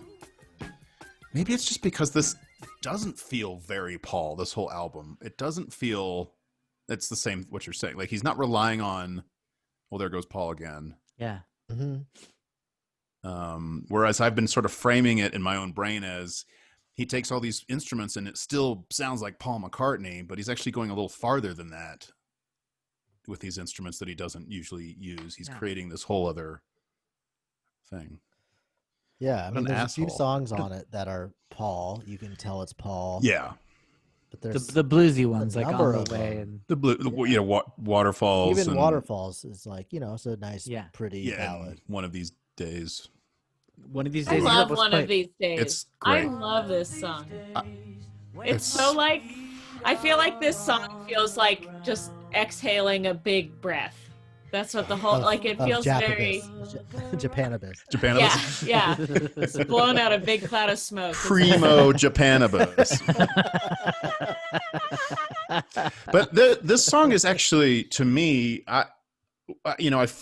this is what happens with, probably for you as well, where you're just so in awe of the beauty of it before you start really paying attention to it. I don't know. It's like seeing some majestic natural rock formation, and then you start to go, oh yeah, that rock is there and there. But the lyrics feel so sad to me. What's he One of saying these in it? days. What's that? What's he saying? One of these days when my feet are on the ground. I don't know. Well, it's playing now. One of these days I'm going to cut you into little pieces. Yeah. It's so sad. Yeah. He's talking about one of these days when I'm going to be able to breathe fresh air. So that means he's right now at a place where he can't. Yes, because it's Japanibus. Well, I'm reading way too much in this, but it feels like I link it to his maybe dissatisfaction with being in the Wings anymore. Like his life is becoming too hectic, or it's too crazy, or he feels like he's obligated to be with this I love that. entity. Those Harmony. so Yeah. beautiful. He's good at them, right? I think this song is also, to me, for a lot of us, just technological reasons, but the closest to McCartney 1. Mm-hmm. Yeah. Yeah. Because I a lot really of this like- doesn't really remind me of McCartney 1 in particular. It's But the I whole feel like this homemade- fits in with Junk or that. I love that. Or Every Night. I really like when bands have these sort of conceptual through lines or whatever you want to call it, like that. The McCartney albums mean something different. Mhm. They mean that he did it all himself. Mm-hmm. They have this. Yeah. I mean, I'm extremely excited for McCartney III. I can't wait. Yeah, we should mention. I'm even more so McCartney now. 3. I'm so excited for it. I wonder, do you know if he just came up with that? Was he always planning on doing something like this before the pandemic, or what the press releases have said was he was just messing around to mess around, and only after he got a number of them done, he's like, "Oh, this could be an album." Which is what happened with McCartney II. Right. That's what it's been said in the release. I'm so curious to hear it, just because, like, I liked not all of Egypt Station, but there were definitely songs on it where it was like, these are still like fucking cool chords, and he's good at writing songs. My God, but I just found his voice to be so overproduced on that. Yeah. That, like, if this is more, because I know I've talked about it on that episode, but, you know, wanting him to do something analogous to like the Johnny Cash, like, American albums, where it's just like, just be old, like it's fine. You know. So I'm hoping there's a way to capture that. Yeah, I mean, you know, unfortunately, his voice finally at this point has, you know, shown its age a little bit. Yeah. Took a long time to get there, but I mean, he doesn't have the same range, but he can have a melody, like. Yeah, and he still does have a shocking range. Like, he'll suddenly burst out with something. You're like, oh wow, you still. But I do hope that it is. Yeah, I hope that it's intimate in a similar way, but also hopefully experimental. Yeah. Do you know how many songs he played when we saw him at Dodger Stadium? No. 38. Oh my God. 38 songs. And he never lost energy. No. I saw him at Dodger Stadium too. I think because that was recent, right? Like last year. Last year, yeah. I'm sorry, I forgot that you were there. Yeah. No, I wasn't at that one. I was at we saw him at Dodger Stadium in 2014. Yeah. So I mean, a few years different, but yeah, that one too. I remember looking up the set lists after, and it was like 40 songs, and just being like, believe that. Here's one from Egypt Station. This is Hand in Hand. I just remember being this kind of just like, probably, I guess, not experimental in terms of what Brett's wishing for, but like it's a song that suits his voice. Yeah, there's a lot on Egypt Station that's great. Like, I liked this song a ton. That's why. Oh, I really like this song. This one's so pretty. Like, I would just do this. I mean, experiment too, but I think I like the vocals being a little bit more stripped down. Like his voice is very exposed in that song, and his voice warbles, but it suits the emotional quality of it so well. Wanna give you my word. Let me give you my promise. I listened to that interview before tonight. The Sean Lennon one, or the one that Brett told us about. Yeah, the Sean one. It's worth listening to. It was So this is an interview that Brett Morris turned us on to it, which is in honor of John Lennon's would have been 80th birthday in October. Sean Lennon interviewed Paul. I don't know what the context of it was. I just found this on YouTube. I don't know if it was on. I think it was for like the Sirius Beatles station or something. But I think so. Yeah, celebrating the. But it was such a sweet interview because it alternated between Sean Lennon as like an enormous Beatles fan, being like, "How did you and my father write songs?" And then also like, "Tell me about my grandmother. What was Julia like?" Yeah, and it really hits you in the gut when it's like, "Oh yeah, he's talking." Tell me about what my dad was like. Tell me about what my grandmother was like. And Paul's like, it's such a tragedy. You would have loved her. You would have loved her. She was so instantly full of life and fun. And you're eavesdropping on a old beloved family friend telling.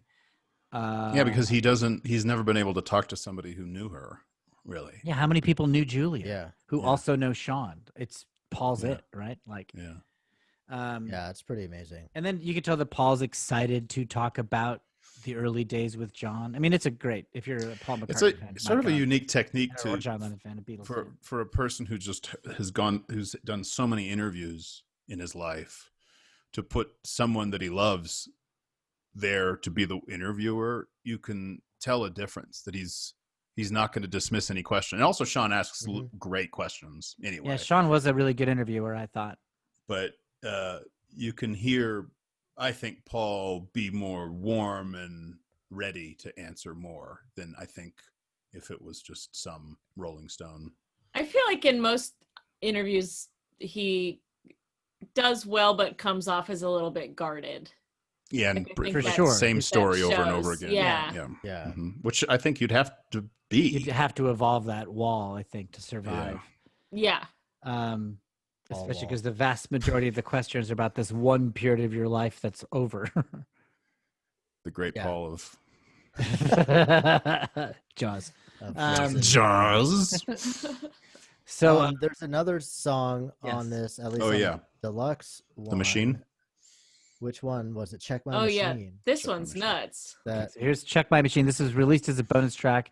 Although I think this is McCartney's one of the nuts. earliest tracks he did in the making Process. of these songs. Hi, George. Morning, Terry. Hi, George. And Morning, some of these Terry. vocals were sampled from Merry Melodies. Yeah. Oh, is Yeah. that the wolf and the Yeah, check it in for the day, the sheepdog and the sheepdog and the coyote or wolf? whatever it Yeah, is. coyote. Oh God, I just put that together. and apparently this was like a minor hit in Brazil. Brazil, I think. Really? Yeah. That's funny. Yeah, like there's a samba rock scene. This fit into that.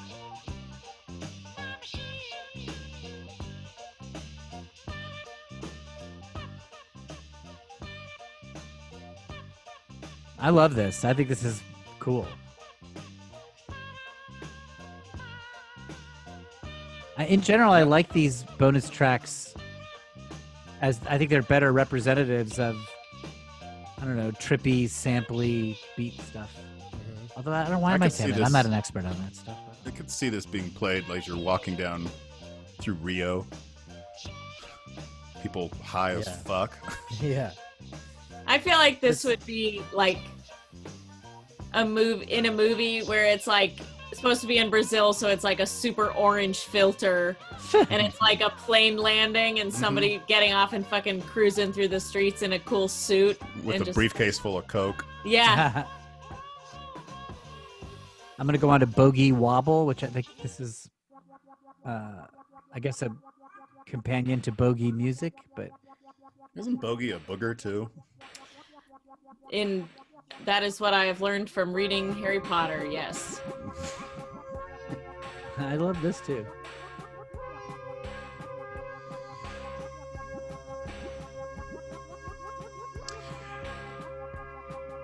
And Pete Townsend started doing stuff like this after this, with like making demos like that were.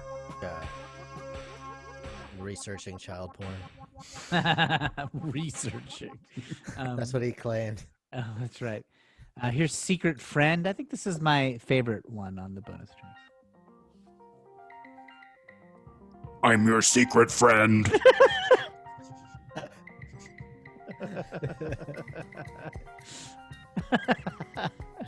Oh yeah, it shifts up and then it shifts back down, with probably just a little. Do you want to know a secret, friend? What is the blue one? Blue Sway. Yeah, which is at the end of the horse one, but then they did a remix, which is not as interesting, I think, as the. This is the remix without the All You Horse Riders. You want? I want the go to all you horse riders and then skip You got until the instrumental part.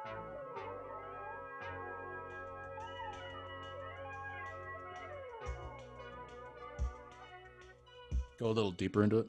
You got it.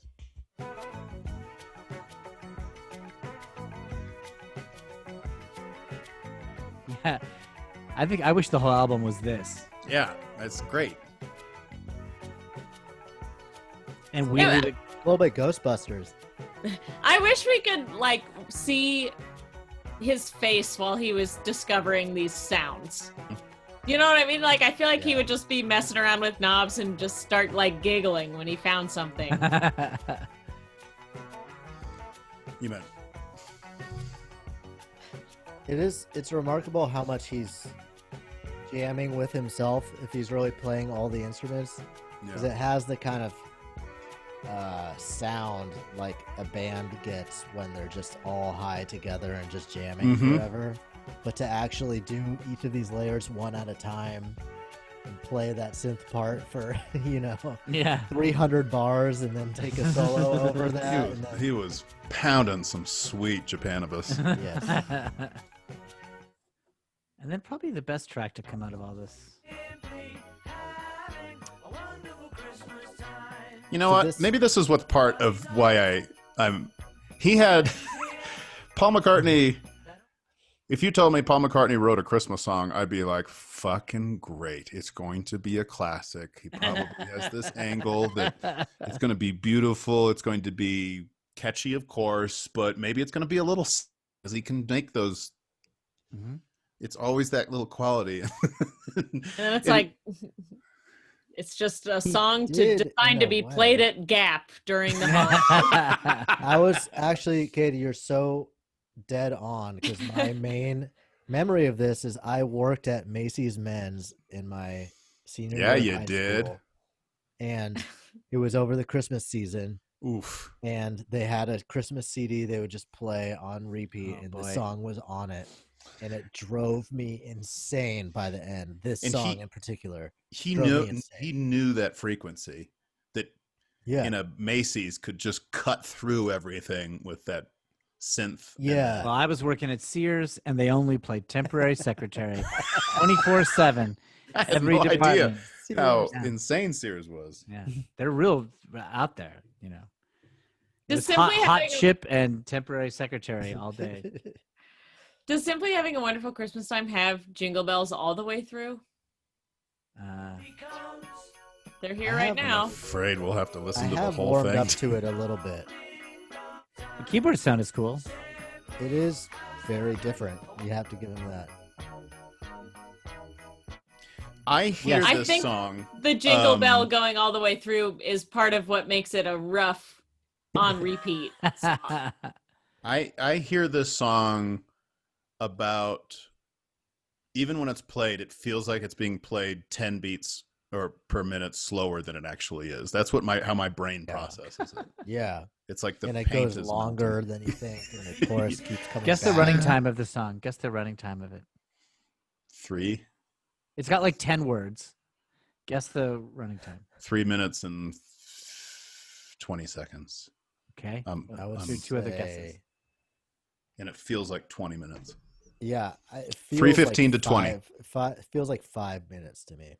I'm going to guess 4:10. I'm going to bid $1, Bob. 25 seconds. No, it's 3 minutes and 47 seconds. Oh, wow. Just way longer than I thought. Joel, you were pretty close. Oh, longer than you thought. I thought it was. Yeah. That's way shorter than it feels. Yeah. I just thought it was one of the songs that was Feels short but felt long. The B-side was Rudolph the Red-Nosed Reggae. Oh, God. And I go ahead and listen to that. It's not on. Hang on. Let me find it. Cringiest title, maybe. It is, and then the song is even less of an attempt at what it's promising. I can't find it. His nose is clearly brown. I don't know if I can find it. It's on YouTube. Oh, maybe you can't do that. I can do it. You might hear a YouTube ad, everybody. Rudolph. I'm so glad we're spending time on this Rudolph because the it is. Red-Nosed Reggae. He did that one in 75, right? And then like Yeah. He brought it back.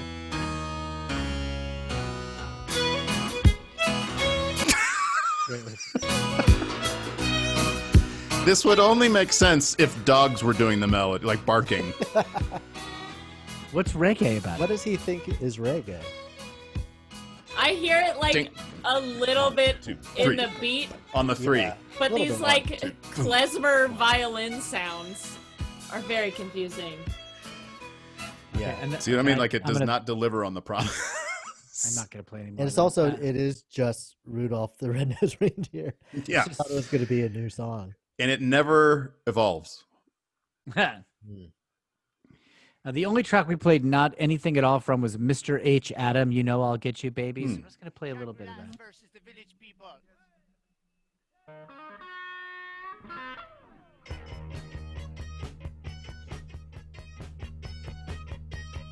So are all of these bonus tracks from the same summer sessions? Or Yeah. are they just kind of other Yes. things? This one sounds kind of like Gary Newman. Yeah. This is the one I that love features Gary Linda the most predominantly. Yeah. This is cool. Yeah. I love it. I'm gonna skip to the second half of it, which is like a different track. Oh, okay. News? Well, I just looked it up. So Gary Newman, the album of his that I'm most familiar with is Pleasure Principle, Yeah. which came out Cars? in '79. Oh, the is that year the one that has before. cars in it? Yeah. Yes. That album and is Me, perfect. which is- Perfection. Really? The song from Yes. which the main sample that is in Where's Your Head At by Basement Jaxx is from. Wow. It's good. But yeah, so that was '79. So potentially Paul was hearing that at the same time that he was kind of doing this. But Interesting. So that album is great. I've never Oh heard my the whole god. album. I love it so much. a lot of it is really, really cool. I will say it's long. It's And a vibe for sure. Like it's Yeah. like it's kind of a one cohesive vibe throughout the whole thing. yeah. But it's great to really good.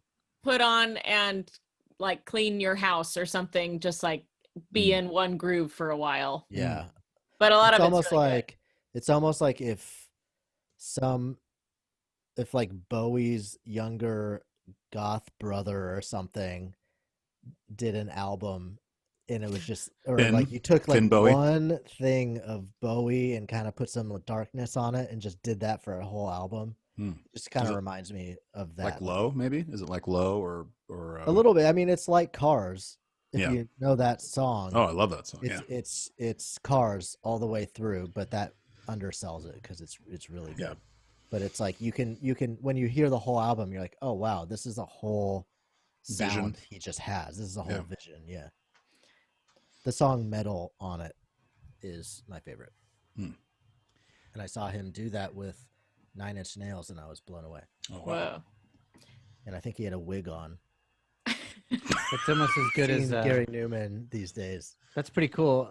I saw Huey Lewis in the News in 1987. So The 4 tour or after that? Was that the it was the 4 tour. It was I like not. Huey Lewis. Yeah, me too. Just I feel like he doesn't have as much cred as what you're saying. Going back to, I like it and I hate that I keep having to say it, but Frozen Jap, there was the chord progression in that reminds me of, it isn't from this exactly, but kind of reminds me of Sprawl 2, Mountains Beyond Mountains, the Arcade Fire song from Funeral, which sounds kind of like a Blondie song. But I need to learn music theory so I can talk about so I have the vocabulary. what you been for doing what I'm on trying that to say piano right now. behind you? Oh God, not enough. Mastering albums. Yeah. This is Sprawl 2, Mountains Beyond Mountains. Which one reminded you of this?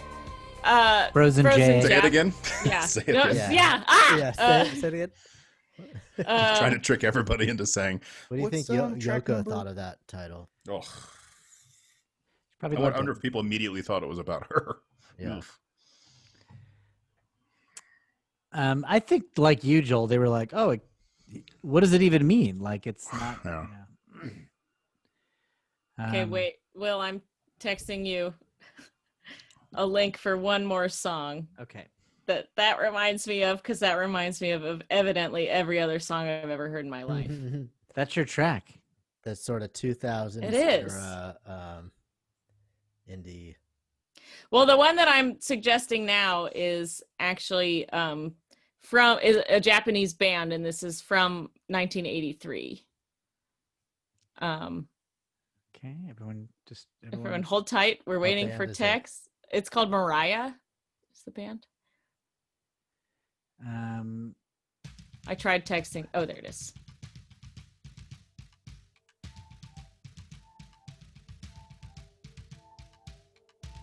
louder, quieter. What do you want? Louder. A little louder, and then it takes a sec to get into.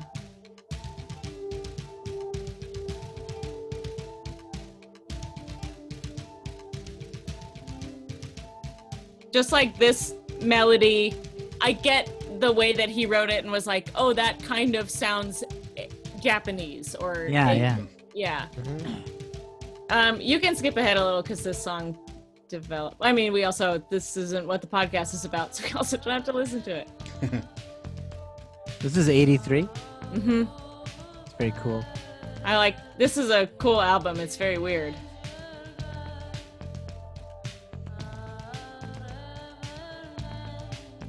And then that melody's about to come back.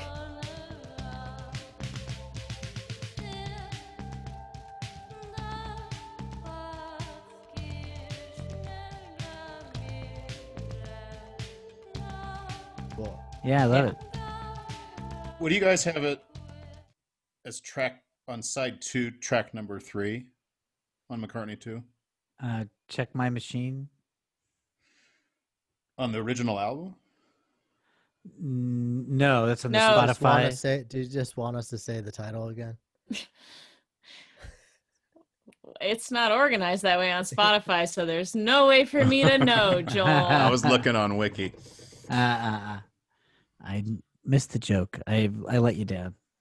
No, that's okay. Brett got in the way of it. Well done, Brett.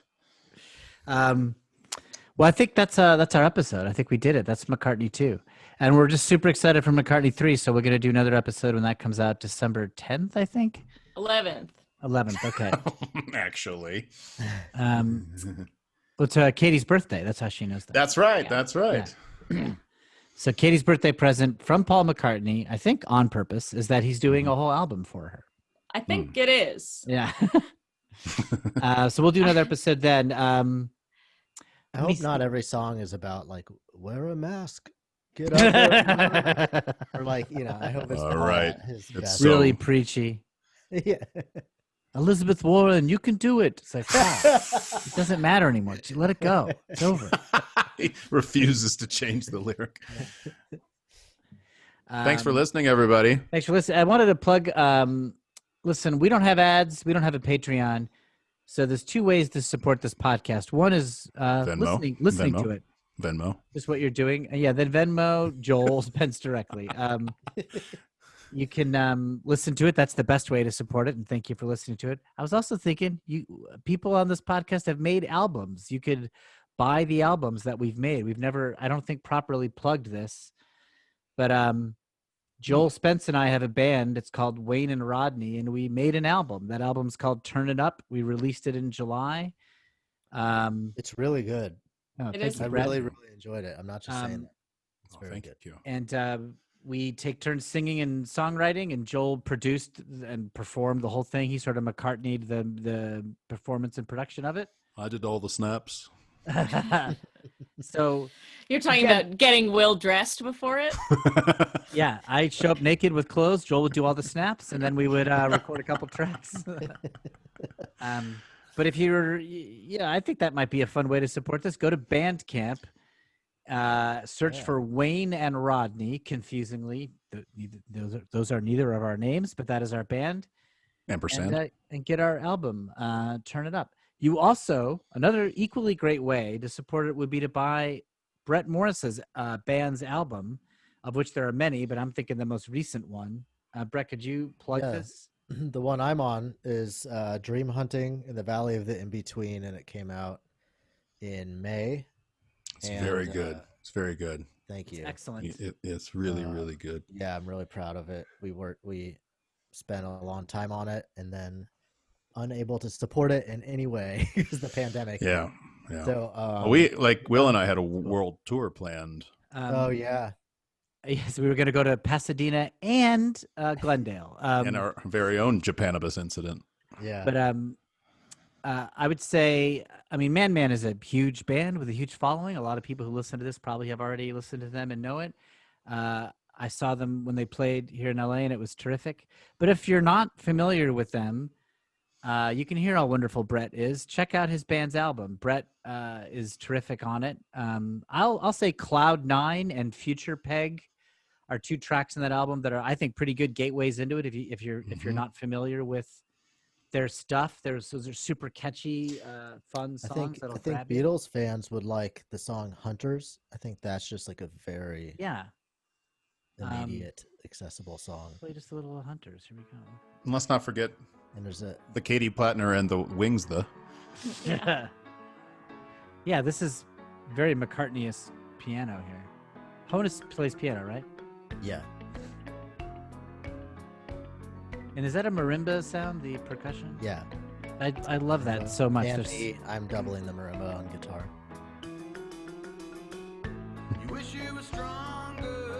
You learn to love to be alone. Yeah, it's such a happy. Yeah, this is not out of place on a Paul McCartney solo album at all. It's really in that world. The lyrics are much more complicated, but the vibe is extremely uplifting. Yeah. So I think this. There's always a. It's dark content and sort of cynical, troubled musings. But listen to man. Okay, this is real Paul.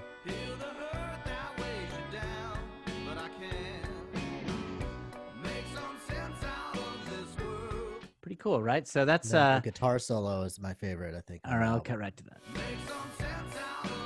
You don't have to play it. Oh, why not? People can turn this off. We're at the end of the podcast. That's true. Wow. Do you know where the solo is, Brett? It's towards the end. It's probably 80% in. Could you air guitar it? After this. Could you air guitar it, Brett? Sure.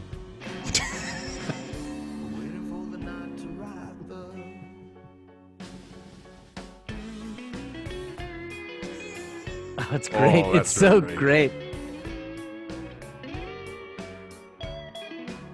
Yeah. Is that what's the oof? Feels like, is it slack key guitar? That's the Hawaiian. Yeah. Yeah, it's got a lot of that kind of. That's great. So that's Hunters from Dream Hunting in the Valley of the In-Between from Man Man. Just came out, their first album on Sub Pop. And hey, I'm going to play a little of us too, Joel. What should I play? Let's do a little of your track. Let's do a little of Everybody's Jake. So I'm going to play a Joel track. Oh, I like this one.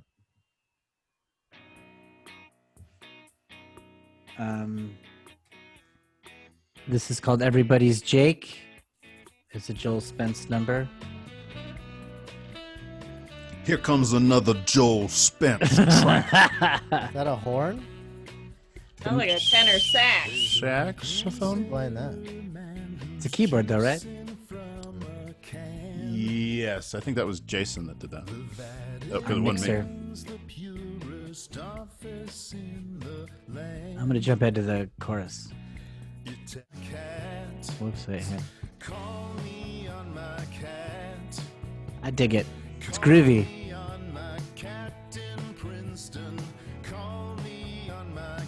So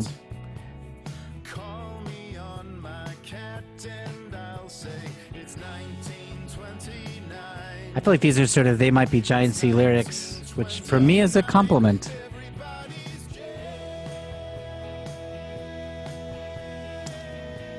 Fun, I say. It's great. Was it 2 Saturdays ago that we would have been seeing them? Yeah, we would have seen They Might Be Giants. 2 Saturdays really? ago. Yeah, it's a track.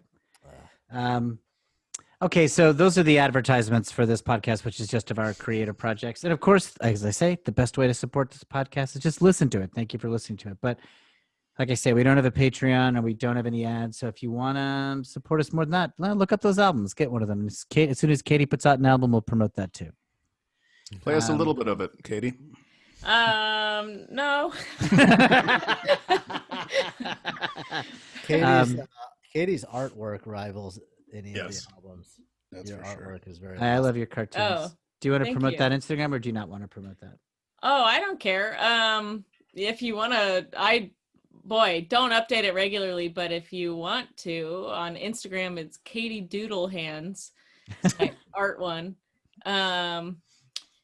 Yeah, so I draw stuff. I do commissions sometimes. I made a short that I'll put out in some form soon, but it's Cool.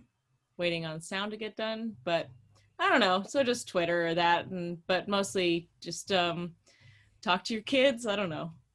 Talk to your kids. Yeah. To support Katie. Yeah, I mean that's my day job. So yes. Right. Yeah. Okay. Sorry for that unannounced. I sprung it on everybody in this podcast. That unannounced plugging of our stuff. But okay, that's our episode of McCartney II. Thanks everybody for listening. Let's just introduce yourselves again, and we'll get out of here. My name's Will Hines. I'm Katie Plattner.